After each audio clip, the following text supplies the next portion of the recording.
जैसा भी उन्हीं का हूँ, शरण में हूँ सदा, सुख दुख नहीं जग में, सिर्फ है परिस्थितियाँ, है सभी प्रसाद प्रभु की, लौ लगे कृष्ण से सदा, सच्चिदानंद रूपाय विष्णुपत्याय देवये, तापत्रय विनाशाय श्रीकृष्णाय वयं कृष्णे स्वधा मोहते धर्मज्ञानादिविषयः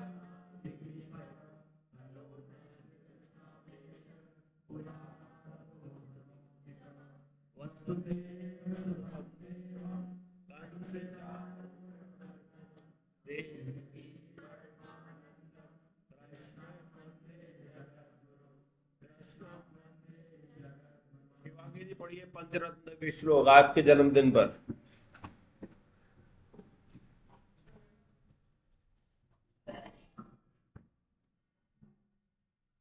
हरे कृष्ण। हरे कृष्णा। अजो अभि सर्वभूता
हरे कृष्णा हरे कृष्णा हरे कृष्णा।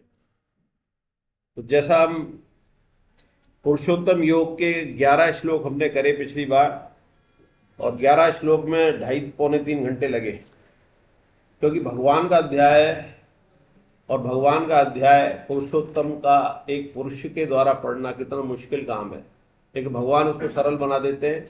7वें अध्याय में भगवान ने चालू का कहा था कि तेरे को मैं अपना वो जो जानने योग्य तेरे को कहूंगा, और 9वें श्लोक में पहले ही मैं कहा कि वो घोहितम कहूंगा, पुनः कहूंगा।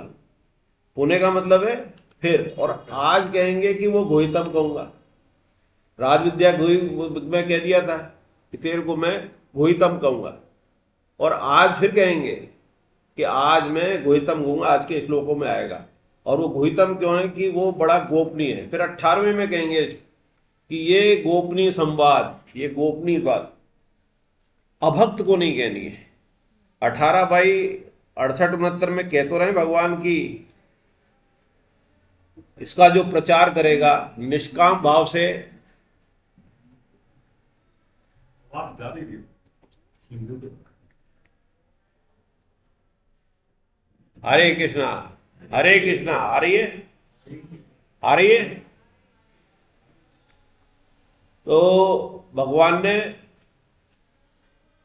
घोहितम कहा जो 18 बाई 68-69 में तो कहा कि जो निष्काम भाव से गीता का प्रचार करेगा मुझे सर्वप्रिय होगा, उस जैसा भूमंडल पे मेरा कोई प्रियतर कार्य करने वाला नहीं होगा। लेकिन उससे पहले 67वें श्लोक में कहा कि ये अभक्त को नहीं कहना है, ये घोहितम बात है, भक्त को नहीं कहना। भगवान को कोई फर्क नहीं पड़ता, लेकिन जो भगवान का विरोधी है, और ये बात ऐसी है कि आम सामान्य बुद्धि से पकड़ में नहीं आ सकती। सामान्य वाला तो यही कहेगा जो जब तक नहीं पढ़ा है कि यार कोई आदमी ये कहे कि मैं ही भगवान हूं। तो दूसरे जो धर्म विरोधी हैं या अपने धर्म वाले में भी कोई जो बहुत अपने ज्यादा ज्ञानी समझते कहेंगे यार कोई ये बात कहने की होती है कि मैं भगवान हूं। तो भगवान ने उस 15वें अध्याय में कहा है, और जब कहा है कि अर्जुन को मान लिया है कि ये निष्पाप है, ये अपना कल्याण चाहता है, ये अनुसूया है। अनुसूया मतलब जिसमें दोष देखने की बुद्धि न हो, दोष दृष्टि खत्म हो जाए, उसको कहते हैं अनुसूया। तो आज भी कहेंगे और भगवान ने पहले भी कहा है कि ये निष्पाप अर्जुन, अनुसूया अर्जुन, जिसमें दोष दृष्टि न हो, तब भगवान गुप्त बात कहते हैं, गुहितम बात कहते हैं, और हर किसी को नहीं कह सकते। तो हमारी क्लास में संतोष जी कहते हैं कैसे पता किया जाए, जयदयाल गोयनका जी भी कहते थे कि कैसे पता किया जाए कि ये अभक्त है। तो उससे पहले पूछा जाए, गीता प्रचार के अंदर हम जाएं कि भाई तूने कभी गीता पढ़ी? तो जवाब 2-3 आएंगे, उनमें से एक आएगा क्या बकवास बात करते हो इस उम्र में, ये तो गरुड़ पुराण की तरह मरने के बाद सुनाई जाती है, ये जवाब आएगा। दूसरा आएगा कि अरे यार गीता ने क्या है गीता में, वो ज्ञानी लोग कहेंगे कर्म कर्म की बात है, कर तो रहे अपने कर्म, गीता में ही है, एक लाइन में गीता खत्म हो जाती है, अपने कर्म किए जा, फल की चिंता मत कर। दूसरा जवाब ये आएगा। तीसरा ये जवाब आएगा कि यार पढ़ी तो सही, समझ में नहीं आती। तो ये अपने फिट है, दूसरा वाला भी फिट है।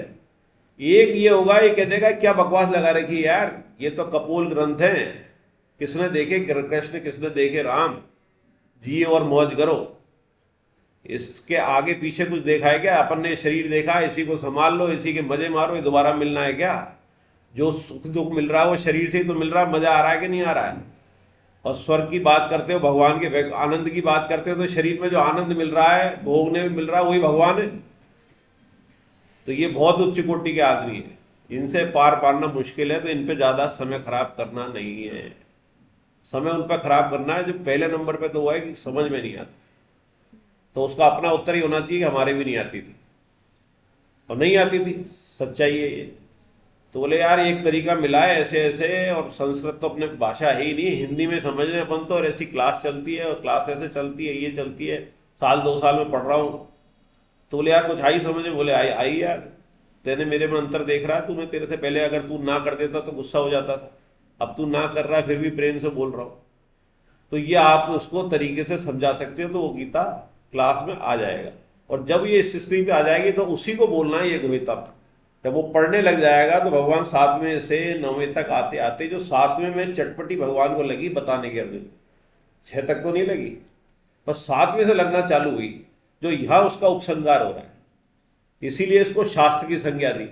शास्त्र की क्या है कि इसमें एक ही अध्याय में सब चीज आ गई। शास्त्र क्या होता है? शस्त्र से क्या होता है?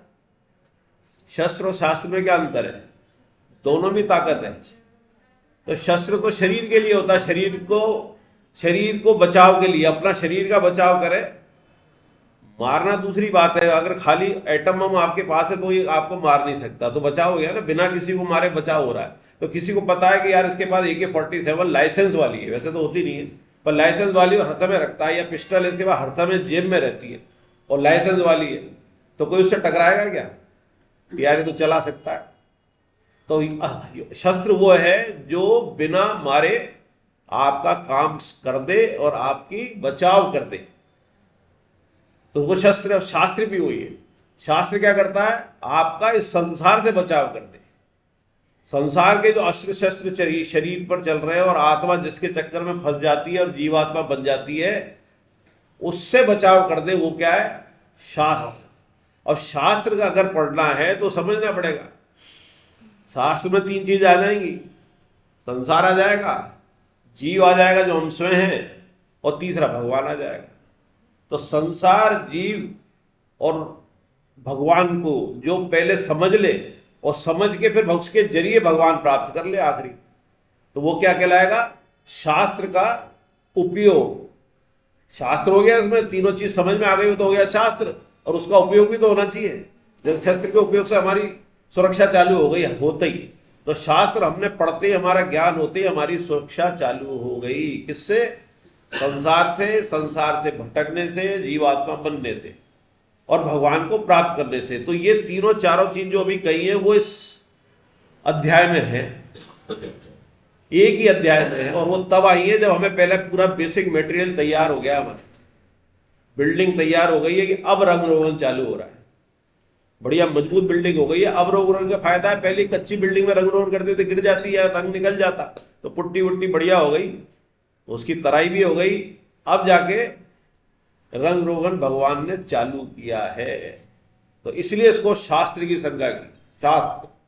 तो इसमें चारों चीजें जो पिछली कला में आई थी, पहले शुरू में तो संसार का वर्णन संसार वृक्ष का किया है, फिर क्या किया है, जीवात्मा का वर्णन है, फिर भगवान के प्रभाव का वर्णन है जो आज से चालू होगा, फिर इन सब तीनों का मिला जुला है कि इसका जो पढ़ा हमने 15 श्लोक में, तो 16 से 20 के अंदर फिर उसका क्या उपयोग है, हमने पता पड़ गया कि ये ऐसा हथियार है, ये चीज है, ये दुश्मन है अपना, यह फंस सकते हैं।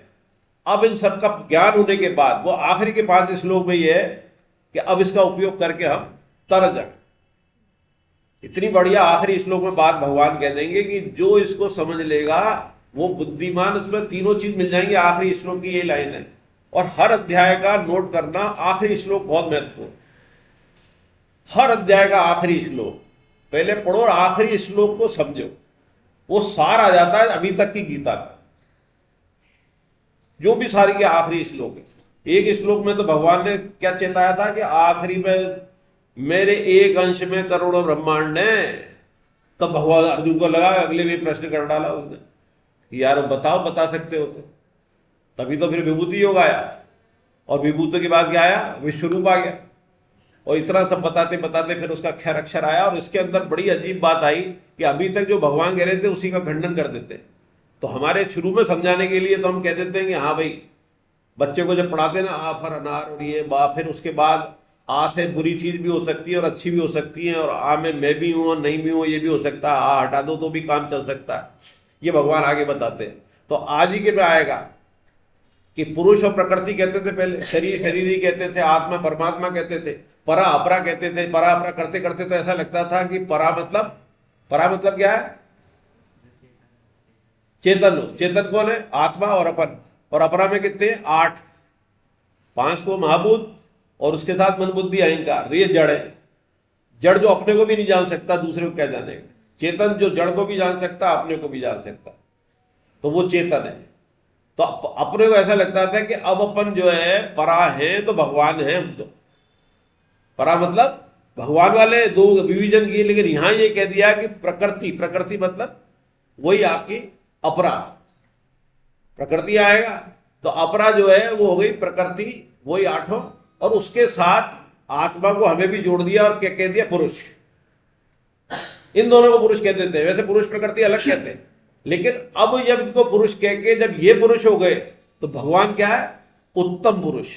एक श्लोक में आगे कहेंगे उत्तम पुरुष, और उत्तम पुरुष के बाद अगले ही श्लोक कहेंगे वो उत्तम पुरुष मैं हूं, पुरुषोत्तम। या उत्तम आगे लगाया था या पुरुष के पीछे लगा दिया, ये है गोहितम है कि मैं ही हूं वो भगवान, ये किसी को नहीं कहना। इतने हमारे फिल्टर करे, झकझोर रहा है अर्जुन को, और हमें भी झकझोर रहे हैं भगवान की, ये हूं, ये नहीं हूं, वो नहीं हूं, वो नहीं हूं। और आखिरी में कह दिया कि क्षर से तो अतीत और अक्षर से उत्तम। तो अक्षर कौन है, हम, उससे तो उत्तम हो गए, और क्षर से अतीत मतलब जितना है उससे भी अतीत, जिसकी कोई सीमा नहीं, और इससे उत्तम हूं, किससे, अक्षर थे, यानी आत्मा से उत्तम हूं। ये उपसंहार में बातें कर रहा हूं, इसके समझ में आगे आ जाएंगे, फिर अपने को टाइम नहीं लगेगा 9 श्लोक पढ़ने में, उसमें आ रही है सारी बातें। तो उत्तम क्यों हो गए, आत्मा परमात्मा तो एक कहते हैं हम, जब तक गीता नहीं पढ़ी है तब तक, और अभी तक भी, कि पराशक्ति है भाई आत्मा और परमात्मा। लेकिन अब भगवान कह रहे हैं कि प्रकृति और आत्मा तो, उससे तो प्रकृति से मैं अतीत हूं, क्षर से, और इससे उत्तम हूं, किससे, अक्षर थे, इससे उत्तम, अक्षर मतलब जीवात्मा, इससे उत्तम। अब क्यों है, उसका 7वें श्लोक में कह दिया। 7वें श्लोक में क्या कहता, 15वें 7 में, ममे वांशो जीव लोके जीव बोते सनातन है, ये मेरा ही अंश है। ये तो कहा है 15, बहुत इंपॉर्टेंट श्लोक है जिसमें भगवान गारंटी ले रहे हैं कि मेरा अंश है। लेकिन 5 इंद्रियों और मन के कारण शस्य इंद्रियाणी प्रकृति स्थान, प्रकृति में अपने स्थान में उसमें जुड़ जाता है, उसको अपना मान लेता है। कितना बढ़िया चल रहा अपना कि देखो हमारे नींद आने लगी, आंख बंद करके, नींद में नहीं, समझ सब समझ रहे हैं नींद में, पर ध्यान में। आंख बंद करने पे 3 अवस्था हो सकती है, या तो आदमी नींद की पूर्व अवस्था में चल रहा है, या चिंतन में चल रहा है, या इससे भी ऊपर जा रहा है, चुप समाधि कहते हैं जिसको। ठीक है, तो अपने यहां पर सभी है, सभी तरह के। तो अगर आपने ये माना कि वो नींद में है तो ये आपकी तामस बुद्धि है, और आपने माना कि ये चिंतन में तो क्या है, राजस बुद्धि है, और जब ये मान लिया कि ये चुप्पी साधन चल रहा है इनका, तो क्या ये सात्विक बुद्धि है। आ गया ना 3 उपयोग। तो आगे बैठना है तो अलर्ट बैठना है, और नींद लेनी है तो पीछे लेनी है, पर पीछे वाले कहीं जागृत रहते हैं कि छूट ना जाए, वैसे ही दूर बैठे, और आगे वाले तो मान के चलते हैं अपन तो आगे बैठे। ठीक है, तो अब आपके क्या 7वें श्लोक में भगवान ने कह दिया कि वो जीव जो है प्रकृति को अपना मान लेता है, और भगवान नहीं मानते। प्रकृति को क्यों मान रहा है? गुणों के संग से। सारे अध्याय हो चुके अपने, गुणों का संग करता है तो प्रकृति को अपना मान लेता है, तमो रज्जु सतों में चलते हुए, और उसी कारण ब्रह्मलोक तक तो चला जाता है, लेकिन वापस आना पड़ता है, स्वर्ग में चला जाएगा, पितृलोक में चला जाएगा, कहीं भी चल के घूम फिर के वापस आ जाएगा। भगवान ऐसा नहीं करता, वो गुण उन्हीं में रहते हैं, गुण उन्हीं के बनाए गए, प्रकृति उन्हीं की बनाई गई है, लेकिन गुणों के संग नहीं है, उनसे अतीत है। ठीक है ना भी, मैं उनसे अतीत हूं, तो गुण संग नहीं करते, इसलिए वो पुरुषोत्तम है, इसीलिए उत्तम पुरुष है। अन्य पुरुष भी कहा है, तो एक कारण तो ये हो गया। और दूसरा, अपन कोई काम करते हैं तो मैं लगाते हैं, ये मैंने बनाया, मेरा बच्चा, मेरा मकान बनाया, मैंने डिग्री ली, मैं डॉक्टर, मैं इंजीनियर, मैं व्यापारी, मेरे पास ये पद। भगवान ने कभी कहा क्या? इस संसार के प्रकृति के मालिक भी होते हुए कभी नहीं कहा कि मैं। आखिरी में जब बताने के लिए कहा, हमारे ज्ञान के लिए, अपने को नहीं कहा। अगर पहले ही कह देते तो सारथी बनाने की हिम्मत थी क्या अर्जुन की? जब उस लायक हो गया कि पहले ही अगर कह देता तो ये तो डगमगा जाता। अब इस ज्ञान में दे दिया है तो अब वो उसको सारथी पद से हटा भी नहीं सकते, पता है। इसके बाद ही तो चलाया उन्होंने रथ। गीता जी पता पड़ गई, उनको पता पड़ गया ये भगवान है, फिर भी उनके खून खच्चर हो रहा है कृष्ण के। रोज सिकाई होती थी कृष्ण की पीठ की, क्योंकि बताया था ना पहले भी, क्योंकि जब इतना कोलाहल है, इतनी आवाज है, तो उनके कान में कोई लगा थोड़ी हुआ था अर्जुन यहाँ चल यहाँ चल, इतनी भीड़ में बोल थोड़ी सकते थे। तो अर्जुन इशारा करता था पैर से, जूती से, कि बीच में तो सीधे चलना है, थोड़ा सा तो थोड़ा मुड़ना है, और कर दिया तो और मुड़ो, और मुड़ो, फिर इधर करना है तो इधर करो, इधर करो, इधर करो, मुड़ो, तेजी से चलाना, धक धक धक धक धक तेजी से, रोक दिया तो रोक लगा दी, रोको रथ को। ये इशारे थे उस समय, और किसकी पीठ पे हो रहे थे? कृष्ण की पीठ पे। तो भगवान तो भक्त के लिए क्या सहन नहीं कर सकते, तो ये भगवान है। भक्त जीवात्मा नहीं करे, जरा सी देर में क्रुद्ध हो जाएगा ना, बंद हो जाएगा, अरे क्या भला है यार, तो होगा कृष्ण में हट, या अर्जुन तो होगा, अर्जुन साला होगा यहाँ का महारथी, और हटा, मैं नहीं बनना तेरा सारथी, जूते तेरे ज्यादा नुकुले हैं, और तेरे तो कभी तेज कहता, कभी मारता, ये करता है। पर भगवान ने चू नहीं की। और युधिष्ठिर ने यज्ञ कराया तो क्या कराया उन्होंने? भगवान ने पत्तलें उठाई, है ना जोरदार बात। हाँ, भूल गए ठकुराई। इस तरह की तुलसीदास जी भी आए थे एक बार न्योते पे वृंदावन, तुलसीदास जी आए थे ना, मुकेश जी आ गए, लेट हो गए नाबाजी के उसमें। हाँ वेरी गुड, आया क्लास में पढ़ाए थे, तो नाबाजी ने न्योता दिया, आए नहीं, और उनके लिए आगे ऊपर बैठाना था तुलसीदास जी को, और लेट हो गए, सबने टोका भी यार लेट हो गए, काम बाबा यहाँ, तो बाबा पीछे बैठ गए। पुत्तल परोसी जा चुकी थी, खीर आई तो वो जूते में ले ली, जो पास में जूते पड़े थे, जूते अपने उसमें से ले ली खीर तुलसीदास जी ने। तो हड़कंप मच गया यार, ऐसा कोई बाबा पीछे बैठा है कि वो खीर उसमें ले ली। नाबाजी को खबर लगी, बोला तुलसीदास जी, दौड़ा दौड़ा चरणों में गिर गए, तुलसीदास जी के ऊपर लेके। तो ये होते हैं तुलसीदास। हरे कृष्ण। 15/12 से स्टार्ट करते हैं, सारा सारांश में कह दिया 20वें अध्याय तक। तो 15/12 12 12 11 तक हो लिया था हमारा, 12 पढ़े। 12 कौन पढ़ रहा है? माइक माइक माइक पीछे गया था ना शिवांगी के पास। 15 आप कोई पढ़ रहा है पीछे से पढ़ दो, पीछे वाले को दे दो किसी को, शिवांगी को छोड़ के, शिवांगी पढ़ चुकी है, किसी को दे दो एक। हरे कृष्णा। हरे कृष्णा। संबंध 15वें अध्याय में 5वें श्लोक के 4 प्रकरण हैं। इस तीसरे प्रकरण में छठा श्लोक भी लेने से 5 श्लोक पूरे हो जाते हैं। तीसरे प्रकरण में प्रभाव व नियम से 13 विभूतियों का वर्णन है, क्योंकि प्रभाव और महत्व की तरफ आकर्षित होना जीव का स्वभाव है। यदा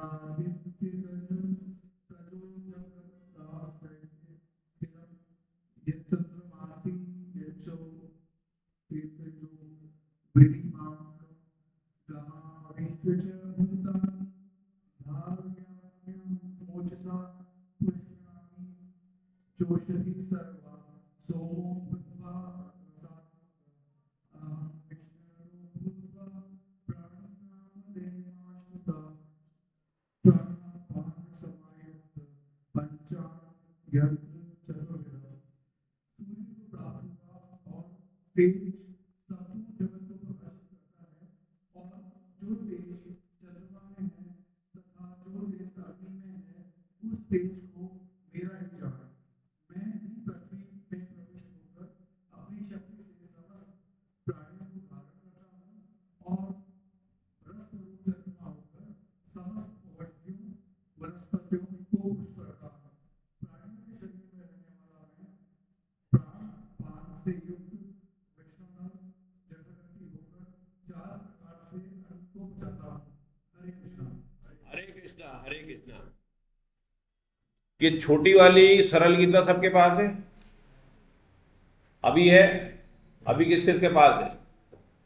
तो इसको लेके आया करो, इसलिए कि जैसे जो परफेक्ट है पढ़ने में श्लोक, श्लोक अपना जरूरी नहीं पढ़ना, लेकिन पढ़े तो इससे पढ़े।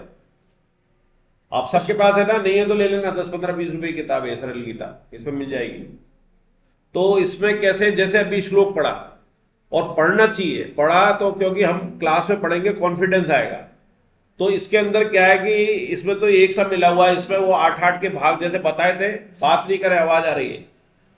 तो इसमें पहले बताया था कि जितने भी वेद व्यास जी ने श्लोक लिखे, जितने भी पुराण लिखे, जितने भी संस्कृत में, ये पूरे 16 16 32 16 16 के, इसे एक श्लोक में 16 16 शब्द के हैं, और वो 16 में भी 8 8 है।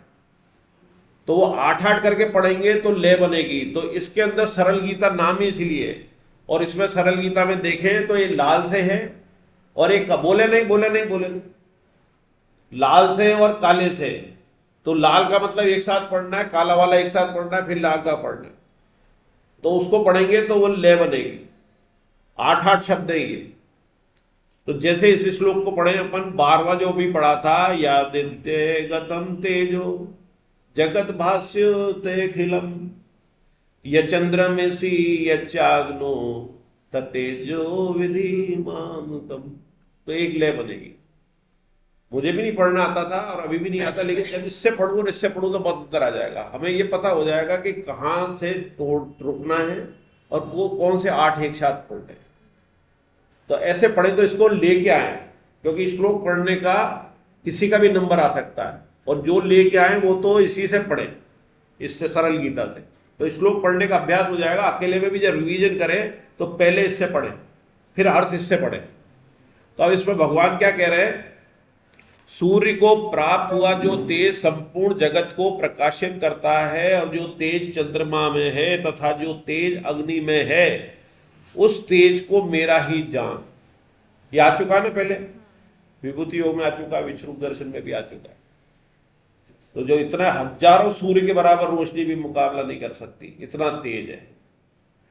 और ये भी आ चुका है कि प्रकाशित इंद्रियों को कौन करता है?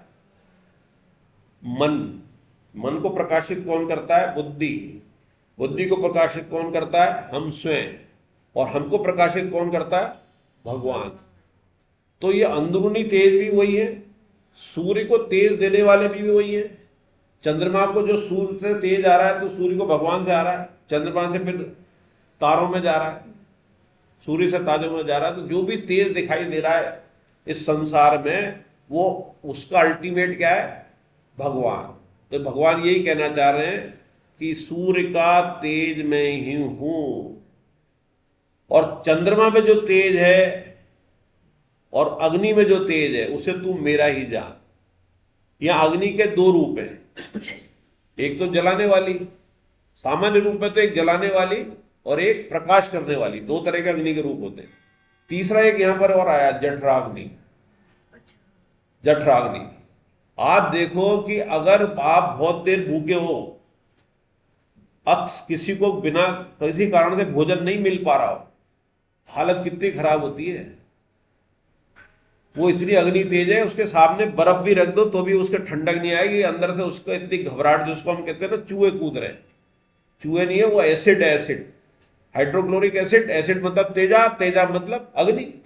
जो जला दे वो अग्नि, तेजाब जला देता है कि नहीं जला देता? अग्नि भी तुरंत पकड़ेगा वो तेजाब को, फट आग लगेगी उसको। तो वो जठराग्नि भी भगवान ही है, और ये पहले भी कह चुके हैं, वो अन्य भी मैं हूं, पचाने वाला भी मैं हूं। वो जब साइकिल आई थी ना, अन्न कैसे होता है, देवता पुष्ट होते हैं, तू कर्म अच्छे करता, कर्म अच्छे करता तो वो बरसात होती है, देवता खुश होते हैं। तो अगर वो कर्म करेगा और देवता बरसात नहीं करे तो उनकी कोड़े चल जाएंगे, भगवान की कुदृष्टि आ जाएगी। आई थी ना इंद्र पे कि जब ये बढ़िया कर्म कर रहे हैं, सब काम बढ़िया कर रहे हैं, कर्म कर रहे हैं, तो तू इसलिए नहीं पहुंचाएगा, बरसात इसलिए नहीं करेगा तेरी पूजा करे। भगवान खुद कह रहे हैं कि मेरी पूजा की जरूरत नहीं, अपने कर्मों से मेरी पूजा कर, और तू चाहता है वैसी पूजा जिससे अहम पोषित होता है। तो वो जठराग्नि कौन है? वो भगवान, वो है। और चंद्रमा, इसमें चंद्रलोक वाली बात आई है, तो ये चंद्रमा नहीं, वो चंद्रलोक अलग है, वो सूर्य से भी ऊपर है, जहां से अमृत वर्षा होती है। रात्रि में कहते हैं कि अमृत वर्षा कब होती है? जब चंद्रमा पूर्ण निकला होता है। अपन ने भी अभी निकली है, क्या निकली है? शरद पूर्णिमा। तो ये प्रतीक है अपने सनातनी धर्म में, जो लिखा है शास्त्रों में, उसके त्योहार प्रतीक है। तो अमृत वर्षा कौन कर रहा है? चंद्रमा। मावस में तो नहीं मनाते अपन, मावस पूर्णिमा हुई क्या ये? अमृत मावस हुई, जैसे शरद पूर्णिमा हुई जिसमें अमृत बरसता है, तो उसमें कहते हैं इतनी कर्णें आ जाती है। और साइंटिफिक वाले ये मानते हैं कि बरसात हो चुकी होती है। बरसात होने से क्या होता है? सारे कण जो है खत्म हो गए होते हैं, चंद्रमा की शक्ति पूरी आ रही है उस चंद्रग्रहण। तो जो भी अमृत है वो पूरी तरह आ रहा है 100%। और भी पूर्णिमा आएंगी, लेकिन उस समय बेस्ट इस कारण से, वो साइंटिफिक प्रकरण हो गया। और हमारे हिसाब से शरद पूर्णिमा वाले दिन सबसे ज्यादा चमक होती है, चंद्रमा पूर्ण रूप में होता है। जैसे सूर्य कब होता है? जेठ वाला, जेठ के दोपहर का 12-1 बजे का सूर्य हाईएस्ट उसकी एनर्जी होगी, हाईएस्ट तेज होगा। और चंद्रमा में जिस दिन शरद पूर्णिमा होगी उस दिन हाईएस्ट होगी, जो भी सारी उसकी अच्छाई खूबियां हैं उस दिन होगी। तो उसमें अपन क्या करते हैं कि अमृत मानते हैं, उसको अमृत टपक रहा है, खीर के रूप में प्रसाद ग्रहण करते हैं। तो उसको मेरा ही जान, उस तेज को मेरा ही जान, और मैं ही पृथ्वी में प्रविष्ट होकर अपनी शक्ति से समस्त प्राणियों को धारण करता हूं, और मैं ही रसस्वरूप चंद्रमा होकर समस्त औषधियों को पुष्ट करता हूं। और प्राणियों के शरीर में रहने वाले मैं प्राण अपान से युक्त वैश्वनाथ जठराग्नि होकर 4 प्रकार के अन्न को पचाता हूं। इसमें महत्वपूर्ण क्या बात है? पृथ्वी में प्रविष्ट होकर अपनी शक्ति से समस्त प्राणियों को धारण करता हूं। गुरुत्वाकर्षण शक्ति से हम टिके हैं ना उस पर। आज उसमें गुरुत्वाकर्षण शक्ति न हो, चंद्रमा में कम होती है, या अंतरिक्ष में हमारे चले जाते हैं तो कितनी मुसीबत आती है। हवा में उड़ते हैं, हवा भी होते हैं, क्योंकि अगर वो थूक दे तो भी वो हवा में चलेगा, लैट्रिन हो जाए तो भी हवा में चलेगी उसकी। हालांकि वो अलग व्यवस्था करते हैं क्या करना चाहिए। लेकिन कितनी बढ़िया बात है जो भगवान कह रहे हैं कि ये सब मैं हूं, ये धारण शक्ति है पृथ्वी की। पृथ्वी घूम रही है, सूर्य घूम रहा है, लेकिन हमें लग रहा है क्या घूम रहे हैं? अगर घूम रहा होता, पृथ्वी चलती, हम एक कदम आगे बढ़ाते, और पृथ्वी उस समय उधर के मूड में होती, चलने की, उधर ही चल रही होती, तो वो एक कदम बेकार हो जाता ना। वहीं के वहीं हम खूब चल रहे हैं, दौड़ रहे हैं, पृथ्वी भी चल रही है, तो वहीं के वहीं कम पहुंचते। पीछे चलती तो आज जो घटता मालूम पड़ा कि आज तो है, फिर कल सुबह उठे तो अनंतपुरा में, इधर के चले गए तो गुडला पहुंच गए, तो दिक्कत हो जाती। तो वो धारण शक्ति, वो कौन हूं? मैं हूं। और पृथ्वी में जल ज्यादा है या पृथ्वी ज्यादा है? सॉलिड, जल ज्यादा है, और जल का स्तर भी ऊपर है। वो चाहे तो पूरे पृथ्वी को डुबो सकता है, लेकिन वो तभी डुबोएगा जब भगवान चाहेंगे। ज्वार भाटी नहीं डुबो पाएंगे। जब भगवान का जब सर्ग विसर्ग होगा तब डूबेगी पृथ्वी। तो वो तो उसकी चिंता नहीं करनी उसमें। तो जब ब्रह्मा जी के वो 100 में एक में कितने जो हो जाते हैं, अपने 1000 चतुर्युग हो जाते हैं एक दिन में, तो अभी तो वो 100 उनके साल बाकी हैं, एक साल में एक दिन में हो जाते हैं, तो उसकी चिंता नहीं करनी। लेकिन भगवान ये कह रहे हैं कि सारी ध्यान कभी हमारा गया नहीं। आप देखो कि बीज एक से लगते हैं सारे, लेकिन किसी बीज को देखें, सारे बीज में कोई ज्यादा अंतर नहीं होगा, छोटा होगा कोई बड़ा होगा, कोई रहते सारे कठोर है ना। लेकिन जब उसको डालोगे, उसको खाद पानी मिलेगी, पानी मिलेगा, तो एक में तो कटीले झाड़ू और एक में तो ऐसे सुंदर सुंदर फूल। एक बार तो विनोद अग्रवाल जी, सुना है ना विनोद अग्रवाल जी को? मैंने तो साक्षात उनके कई बार बातें भी की हैं, उनसे घर भी आए हो। आखिरी में घर आए थे वो, 3-4 महीने बाद शरीर छोड़ दिया था। तो वो एक बार यहाँ भजन संध्या में आए। कोटा में कोई भजन संध्या उनकी छोड़ी नहीं, मैंने सारी अटेंड की, वृंदावन की होती तो करता था। तो यहाँ आए तो इतने भाव विवल, ठप्पा जी ने कराई थी वो, ठप्पा जी का नाम सब जानते हैं, जो श्याम परिवार के हेड थे। तो उन्होंने बहुत रिक्वेस्ट की कि साहब एक वो डांस वाला भजन गाड़ दो। हमारे श्याम परिवार वाले डांस करें, उन्होंने गाया ही नहीं। बोले मुझे माफ करें आयोजन, आज मैं कुछ दूसरे मूड में हूं। वो अगस्त का महीना था, वृंदावन से कार से चल के आए थे, शाम तक पहुंचे तो शाम को भजन संध्या। दिन भर बादल थे, काले बादल थे, बरसात भी मिली होगी उन्हें। तो उन्होंने केवल उसी पे सुनाए, भगवान की प्रकृति पे, कि वो काले बादलों में भगवान है, भगवान की लीला चल रही है, रास लीला चल रही है। प्रकृति से संबंधित जितने भगवान की अच्छाइयां हो सकती थी, फूल खिले हुए, मोर भी दिखे मुझे रास्ते में, वो इतना चित्रण उन्होंने, जितने ऐसे तरह के भजन थे वो गाए, और रो रो के गाए। तो ठप्पा जी ने 2-3 बार कहा, तो उन्होंने कह दिया आज मुझे माफ कर दो, आज मैं प्रकृति में हूं भगवान की। मैं वृंदावन से चला हूं तो मुझे घटाटोप मिली है, यहां तक बरसात मिली है, घटाटोप बादल मिले हैं, प्रकृति के फूल वगैरह सब खिले देखे। तो जो चाहे भगवान को कहां नहीं दे सकता।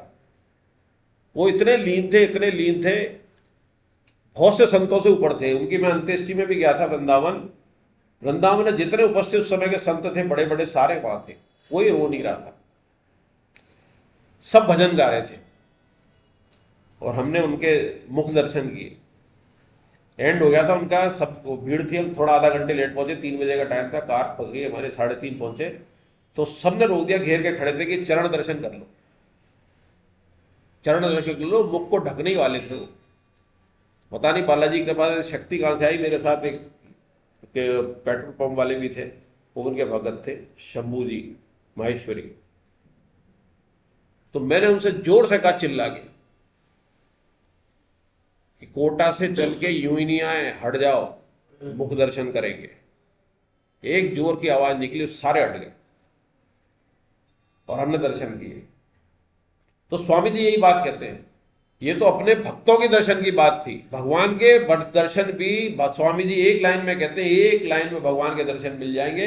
एक तो दृढ़ निश्चय जो हम किताब में लिखाते हैं, और एक है उत्कट अभिलाषा, केवल केवल केवल मुझे भगवान चाहिए। उत्कट अभिलाषा जिस दिन हो जाएगी, भगवान को आना पड़ेगा, बुलाना नहीं पड़ेगा हमें। क्या है? आना पड़ेगा। तो यही बात कह रहे हैं कि भगवान तो मैं वहां भी हूं, पृथ्वी के अंदर भी हूं, धारण शक्ति में तेरे भोजन उपलब्ध वो करा रहे हैं। वर्षा करके पहले कह चुके, हजम भी वो करा रहे हैं। तू कर क्या रहा है? और फिर लिए पे बोल रहा है कि परिवार चला रहा हूं, अपने को चला रहा हूं। एक क्षण जिस दिन अंतिम आ जाएगा, तो एक सांस लेने की क्षमता नहीं है तेरे अंदर। चाहे वो 45 साल का हो, जब अटैक आता तब तो जवान था वो, और एक अटैक के अंदर आया कि साहब वो तो बैडमिंटन खेल रहा था, दौड़ लगा रहा था, गिर गया। उठा ले अपने आप को, ताकत है। पिछली बार क्लास में कहा था ना कि शंकराचार्य जी ने कहा था क्या बुद्धि दे दी। अब के बार ये रहा, क्या इसको शरीर इंद्रियां दे दी यार, अपने आप को हवाई जहाज समझ रहा है। तो बार बार समझा रहे यार, सब में मैं हूं, तू देख क्यों नहीं रहा है? मैं हूं, तेरे अन्न को भी मैं पचा रहा हूं, सब खा लेते हैं अपन उल्टा सीधा, फिर भी पचा लेते। सम्यक क्षमता दे रखी है उसको, हर आदमी को पता है वो प्रारब्ध से भी हो सकती है, जन्म के शरीर से भी होती है, उस जन्म से भी हो सकती है। 25-25 कचौड़ी पचा लेते, आता ना कंपटीशन आता, 25 कचौड़ी पचा के, और एक है कि आधी कचौड़ी, एक कचौड़ी में हालत खराब हो जाती है। तो कहां से आ रहा है, किस में कैसे आ रहा है, ये कभी सोचते नहीं है, बुद्धि लगाते नहीं है। वो तो कहते था बेहतर प्रैक्टिस की, बचपन से आ रहा है। वो 25 खाने वाला एक दिन भी ऐसा आ जाएगा कि वो दलिया के भी मने करेगा डॉक्टर उसको, जो आज उछल रहा है तो 25 कचौड़ी पे, दलिया खाने लायक भी नहीं रह जाएगा। तो भगवान ये कह रहे हैं कि पृथ्वी जो है मैंने स्थापित की है, मैं लेके आया था, वराह अवतार में लेके आए थे ना, उसमें पढ़ना भागवतम में, हिरण्याक्ष को मार के आए थे, और वो सूअर के रूप में आए, वो अपने दांतों पे उठा के ले आए। सूअर रूप में क्यों आए कि हिरण्याक्ष ने नीचे छुपा दी थी। सूअर की ग्रहण शक्ति सबसे ज्यादा होती है। सूंघ सूंघ के उन्होंने समुद्र में नीचे रसा था, पूरा था वो था भरा हुआ पानी से, उसमें से पृथ्वी को अपने ऊपर लेके आ गए। क्या गंध है किसका, पृथ्वी का गुण है गंध, ठीक है ना। जैसे शब्द किसका, आकाश का चर्चा की थी। तो उससे उसको ले आए और स्थापित करा खुरों से, धारण शक्ति से, टिक, और टिकी है ना आज तक। उसके पृथ्वी के अंदर आ जाएंगे तूफान आंधी वगैरह, लेकिन पृथ्वी को कोई डगमगा पा रहा है क्या? कोई उससे भी ऊपर पड़े होंगे ना ब्रह्मांडों में। आज भी हिरण्याक्ष कमी थोड़ी है, लेकिन भगवान ने स्थापित कर दी तो कर दी। वैज्ञानिक भले ही कहते रहे कि वो उससे हुआ था, टूटा था, टुकड़ा हुआ था, वो बिग बैंग थ्योरी, पर बिग बैंग से ऊपर नहीं आते। भगवान तो बिग बैंग से ऊपर जा रहे हैं भागवतम में, कि एक विस्फोट हुआ, भागवत में लिखा है। उसके ऊपर फिर मैंने ये किया, मैं अहंकार था, मैं तो बुद्धि थी, आया ना चर्चा इशारों में, यहाँ पर आया। वो क्या था, वो यही तो था। तो बिग बैंग थ्योरी तक चले गए, एक विस्फोट हुआ, तो विस्फोट काहे में हुआ था, वो तो वही देख रहे हैं, एक था सूर्य अलग हुआ, ये हुआ, तो वो उससे पहले क्या था, वो जवाब नहीं है उनके पास। फिर जो पकड़ लेते, हाँ हाँ ठीक है ठीक है, अरे जब हाँ ठीक है तो तुम उसमें देख लो ना, हमारे लिखा हुआ भागवत में। जब मैं पढ़ रहा था पहली बार भागवत, पहले सुनता था, एक करते गिरिराज जी वाले गोवर्धन के, मेरा नाम याद नहीं आ रहा, वो गहराई से करते, वो 7 दिन 9 दिन महीने महीने को करते, टीवी पे भी आती है उनके, उनका आश्रम भी देख के आए, उनके दर्शन तो नहीं हुए। वो जब एम्ब्रियोलॉजी वाली पढ़ा रहे थे, किताब में भी पढ़ी कि भ्रूण जब होता है 7 दिन का इतना होता है, 15 दिन का होता है, 6 महीने का होता है, इतने में विकास होता है, इतने में ये होता है। ये सब जो एम्ब्रियोलॉजी एमबीबीएस में हम पढ़ते थे गायनिंग में, वो सारा वहां लिखा हुआ है, और 5000 साल पहले लिख दिया व्यास जी ने। तो भगवान ने, और जो जानने वाले वो जानते हैं। तो अब उसमें क्या है कि जो 4 तरह के पेय होते हैं उसको भी मैं पचाता हूं। 4 तरह के कौन कौन से लिखे हुए हैं इसमें, भोज्य, चौष्य, ले, पेय। एक तो चबा के खाने वाले, उसको क्या कहा है, जब भोज्य। पेय जो पीते निगल के खाते हैं, चौष्य दांतों से चबा कर जिसको रस चूसा जाता है और असार भाग को चूस लिया जाता है। ले जो चाट के खाया जाता है। 4 तरह के चारों को मैं बचाता हूं। अच्छा, ऐसा कोई वस्तु है जो चारों तरह से खाई जाती है, अपन खाते हैं उसको, बताओ कोई बता सकता है कोई? ये 4 तरह से है ना, चाट के खाना, रस का ब्रश बना के खाना, चबा के खाना, कौन चीज, कोई सा एक ऐसी चीज है जो चारों तरह से खा सकते हैं, बोलो? हैं? आम। आम को चारों तरीके से खाया जा सकता है। और एक कहा जाता है ना आम के बारे में कि आम तो आम, गुठलियों के दाम। तो गुठलियां भी काम आ जाती है, पेड़ बनाने के काम में आ जाती है, औषधि में काम आती है, छिलका भी काम आता है आम का। और नहीं तो अचार बनते हैं ना, तो अचार में तो सभी खा लेते हैं, उसमें गुठली भी खा लेते हैं, और वो भी आता, कई तरह का आम अचार, सबसे ज्यादा अचार आम के ही बनते हैं। तो ये, और इसमें एक और आया था अपने प्राण। प्राण तो एक ही होता है, लेकिन उसके 10 सब पार्ट होते हैं। 5 प्राण को अपन ने उदाहरण, अपन अपने सवाल भी आया था ना दूसरे अध्याय में, किसमें आया था? तो ये एक तो सांस निकालने वाला है, एक लैट्रिन निकालने वाला है, एक भोजन को लाने वाला है, आंख बिचकाने वाला है, एक सारे इसमें 10 लिखे हुए हैं। आखिरी में जो शरीर है वो फूलता है, वो शरीर को वाला है, वो क्या कहलाता है? उदान। कंठ में रहता है। ये पढ़ लेना, ये बहुत अच्छे हैं ये। तो ये 10 प्राण होते हैं जो हमारे शरीर को चलाते हैं। ये 10 को एक कहते हैं। ये प्राण निकल जाते हैं तो शरीर जो है फिर निष्क्रिय हो जाता है। अब अगला श्लोक पढ़ते हैं 15/15, ये भी बहुत इंपॉर्टेंट है।